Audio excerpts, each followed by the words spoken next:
Bismillahirrahmanirrahim. Assalamualaikum warahmatullahi wabarakatuh. Kami dari kelompok 2 ingin mempresentasikan konsep pemodelan sistem pada proyek pengembangan kesehatan mental.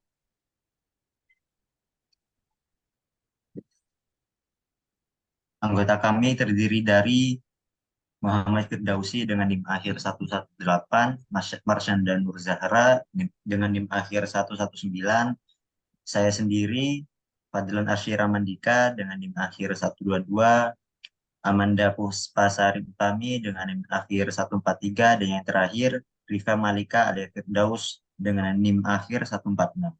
Next.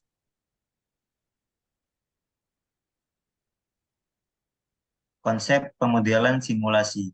Pemodelan secara umum diartikan sebagai proses mempresentasikan objek nyata atau realitas sebagai seperangkat persamaan matematika, grafik maupun bagan agar mudah dipahami oleh pihak yang berkepentingan. Lebih khusus lagi, istilah ini sering digunakan untuk proses menggambarkan konsep yang mewakili objek-objek dalam pengembangan sistem informasi. Yang digunakan untuk mempresentasikan, menganalisis, dan memahami sistem kompleks. Ini melibatkan pembuatan model abstrak dari sistem nyata untuk menjelaskan bagaimana sistem tersebut berfungsi, berinteraksi, dan berevolusi. Berikut adalah penjelasan lebih detail tentang konsep pemodelan sistem. Selanjutnya akan dilanjutkan oleh rekan saya.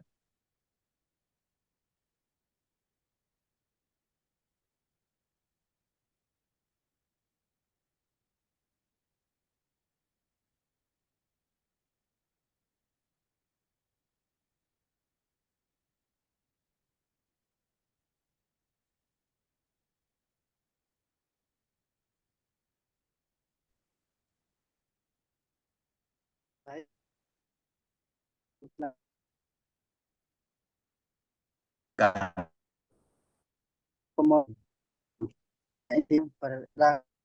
bersama untuk mencapai tujuan tertentu. Ini dapat berupa manusia, proses teknologi data, dan perangkat lunak. Sistem memiliki batas yang jelas yang memisahkan mereka dari lingkungan eksternal. 2. Tujuan pemodelan sistem, yaitu terbagi menjadi 2, yaitu pemahaman sistem. Pemodelan membantu dalam memahami struktur dan perilaku sistem. Ini membantu dalam melihat hubungan antara elemen sistem dari bagaimana mereka berkontribusi terhadap tujuan sistem. Kedua yaitu analisis dan perancangan. Pemodelan digunakan untuk menganalisis kebutuhan sistem saat ini dan merancang solusi yang efektif. Ini mencakup pemodelan proses bisnis, desain arsitektur teknis, dan pemodelan basis data. Baik, next. Dua yaitu konsep pemodelan simulasi kedua. Tujuan pemodelan sistem. Dokumentasi yaitu pemodelan memberikan dokumentasi visual tentang sistem. Dokumentasi ini digunakan untuk komunikasi antar tim pengembang, pemangku kepentingan, dan sebagai paduan untuk pemeliharaan sistem di masa depan.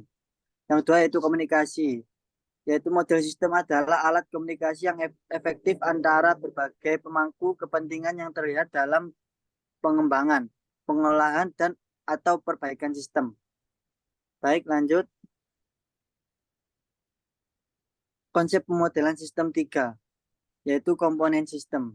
Terdapat dari elemen, interaksi, dan perilaku, dan karakteristik. Untuk elemen adalah elemen-elemen sistem adalah bagian terkecil yang membentuk sistem. Contoh elemen-elemen bisa mencakup karyawan, database, perangkat keras, komputer, perangkat lunak aplikasi, dan banyak lagi. Yang kedua yaitu interaksi. Interaksi antar elemen adalah cara elemen-elemen ini berkomunikasi dan berkolaborasi untuk mencapai tujuan sistem. Interaksi ini bisa berupa aliran data, pesan tanggapan, atau tindakan lainnya. Yang tiga yaitu perilaku. Model sistem juga mencakup perilaku atau fungsi-fungsi yang dijalankan oleh sistem. Ini mencakup aliran data, proses keputusan, dan reaksi terhadap input tertentu. Yang keempat yaitu karakteristik. Model sistem dapat mencakup karakteristik dan sifat-sifat khusus dari sistem seperti kinerja, kehandalan, keamanan, atau skalabilitas. Untuk selanjutnya dilanjutkan oleh teman saya. Baik, selanjutnya keempat adalah level abstraksi.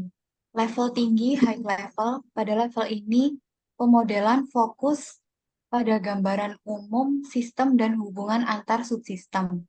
Ini memberikan pandangan keseluruhan yang lebih abstrak tentang bagaimana sistem beroperasi. Level rendah atau low level, pada level ini pemodelan lebih mendalam menitik beratkan pada detail implementasi elemen sistem dan proses yang lebih spesifik. Ini sering digunakan oleh pengembang untuk memahami implementasi teknis. Selanjutnya, yang kelima adalah notasi pemodelan. Di sini terbagi menjadi tiga. Yang pertama adalah diagram alur data atau data flow diagram atau DFD. DFD digunakan untuk menggambarkan aliran data dalam sistem mulai dari masukan hingga keluaran. Ini mengidentifikasi proses, entitas, data store, dan aliran data antara mereka. Ini sangat membantu dalam memahami bagaimana data diproses dalam sistem. Yang kedua adalah diagram konteks. Diagram konteks menunjukkan hubungan antara sistem dan entitas eksternal yang berinteraksi dengan sistem. Ini memberikan gambaran tingkat tinggi tentang bagaimana sistem berinteraksi dengan dunia luar. Yang ketiga adalah diagram entity relationship atau biasa disebut IR. Diagram IR digunakan dalam pemodelan basis data untuk mempresentasikan entitas objek dan hubungan antar entitas dalam basis data. Selanjutnya yang keenam adalah siklus hidup sistem. Yang pertama, pengembangan sistem. Siklus pengembangan sistem melibatkan serangkaian tahap seperti analisis kebutuhan, perancangan, implementasi, pengujian, dan pemeliharaan sistem baru. Ini adalah proses utama dalam menciptakan sistem baru. Yang kedua adalah evolusi sistem. Sistem terus berkembang dan berubah seiring waktu untuk mengakomodasi perubahan dalam kebutuhan dan teknologi. Ini melibatkan perbaikan, pembaruan, dan perubahan sistem yang sudah ada. Selanjutnya akan dibacakan oleh rekan saya.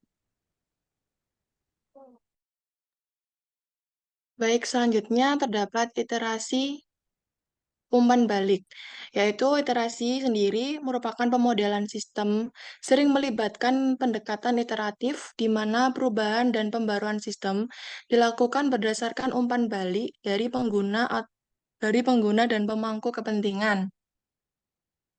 Ini memungkinkan untuk perbaikan berkelanjutan dan penyesuaian dengan perubahan kebutuhan. Lalu terdapat umpan balik. Umpan balik merupakan informasi yang diperoleh dari penggunaan sistem dan pemangku kepentingan lainnya. Ini digunakan untuk memperbaiki model sistem, mengidentifikasi masalah, dan mengarahkan perubahan yang diperlukan untuk meningkatkan kualitas sistem.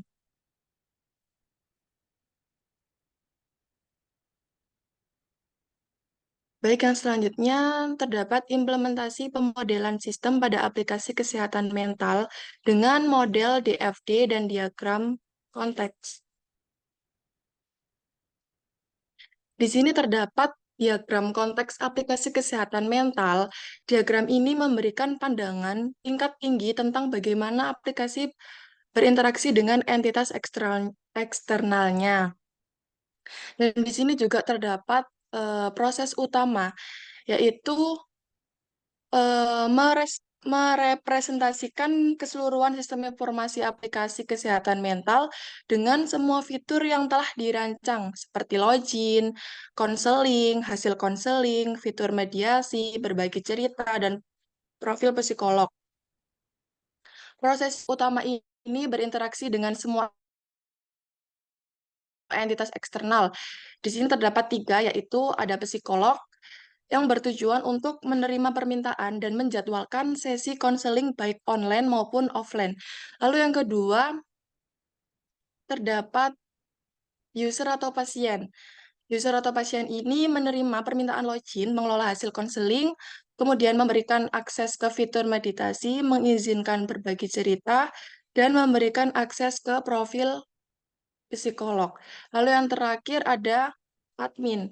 Admin ini menerima permintaan untuk mengelola konten meditasi, jadwal konseling, dan mungkin tugas administrasi lainnya. Baik, selanjutnya akan dilanjutkan teman saya.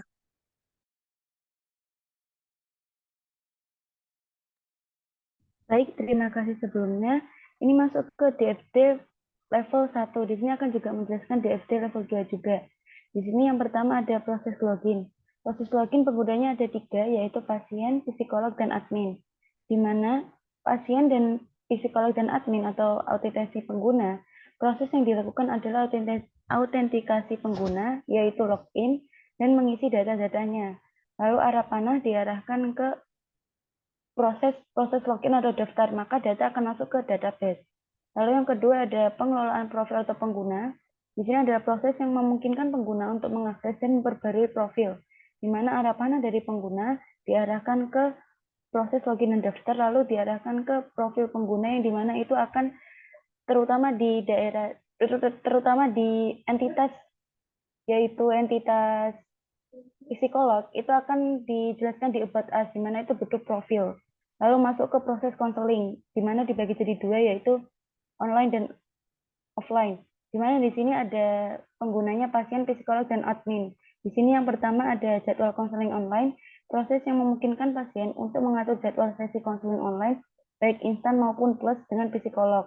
Lalu di sini dari arah panah pengguna, yaitu pasien, dijadwalkan ke konseling yang masuk ke data, di mana di situ harus ada proses konsultasi. Lalu arah panah dari psikolog juga dijadwalkan ke proses konsultasi untuk ditentukan jadwal yang cocok oleh para pengguna user.